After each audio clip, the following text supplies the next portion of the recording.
আপনাদের কর্মীরা, আপনাদের নেতৃবৃন্দ নিপীড়নের শিকার হয়েছেন, অত্যাচারের শিকার হয়েছেন, তারপর আপনারা সাহসিকতার সঙ্গে তা মোকাবেলা করেছেন, সেই সংগ্রামে অংশগ্রহণ করেছেন। সেই জন্য আপনাদেরকে অভিনন্দন। আপনাদের কাছে আমাদের সকলেরই শুভেচ্ছা থাকছে, আমাদের সকলের সমর্থন থাকছে। ওই অর্থে ফ্যাসিবাদের বিরুদ্ধে নিরন্তর সংগ্রামে আপনাদের অবদান নিঃসন্দেহে সকলের স্মরণে থাকবে এবং দেশ এবং জাতি পুনর্গঠিত হবে। যখনই আমরা একটি রাষ্ট্র গঠন করতে পারবো, একটি গণতান্ত্রিক রাষ্ট্র, সেখানেও আপনাদের ভূমিকা থাকবে, সেটা আমরা আশা করি।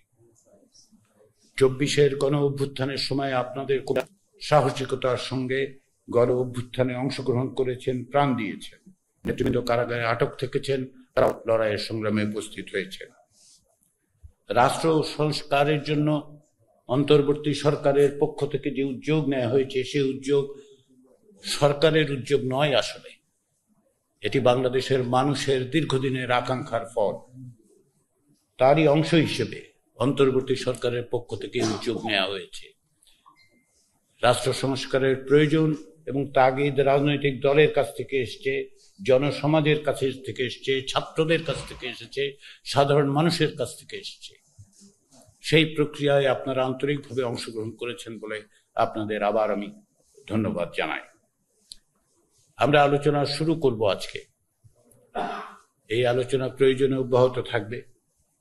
আমরা অত্যন্ত দ্রুততার সঙ্গে একটি জাতীয় সনদে উপনীত হতে চাই, কিন্তু একই সঙ্গে এটাও স্মরণ করা দরকার যে এক ঐতিহাসিক মুহূর্তে আমরা আছি। আমাদের এই সুযোগ যারা তৈরি করে দিয়েছেন, যে বীর শহীদরা, তাদের কাছে আমাদের একটি ঋণ আছে, যেন এই সুযোগ কোনো অবস্থাতে হাতছাড়া হয়ে না যায়, যেন এই সুযোগকে কেন্দ্র করে আমরা এমন এক বাংলাদেশ তৈরি করতে পারি যেখানে কোনো অবস্থাতেই কাউকে নিপীড়নের মুখে পড়তে না হয়, বিচার বা বিচার বহির্ভূত ব্যবস্থার মধ্যে যেন তাকে মোকাবেলা করতে না হয়। সেই লক্ষ্যকে সামনে রেখে সেজন্য আমরা আলোচনা করব। আলোচনার মধ্য দিয়ে আমাদের লক্ষ্য হবে একটি অগ্রসর হওয়া। ফলে আমাদের দিক থেকে যেমন সময়ের চাপ আছে, তেমনি আমাদের একটি দায়িত্বও আছে, আমাদের প্রত্যেকের ঋণ আছে আমাদের উপর। জাতি, রাজনৈতিক দল হিসেবে আপনাদের উপর, ছাত্র জনতার উপর যে দায়িত্ব অর্পণ করেছে, আমরা আশা করি আমরা সেটা সুষ্ঠুভাবে পালন করতে পারব।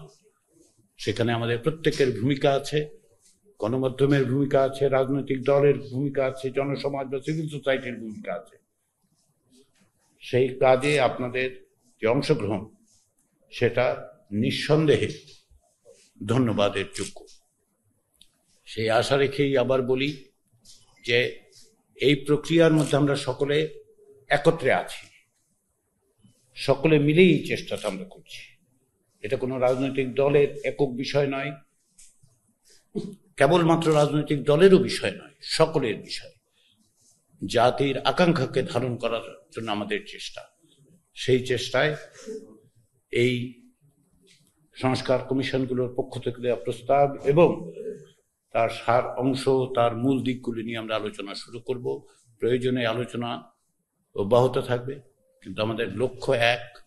আমরা সকলে মিলে চেষ্টা করছি, আমাদের সকলের সাফল্য নির্ভর করছে আমাদের সকলের প্রচেষ্টার, আন্তরিক প্রচেষ্টার মধ্যে।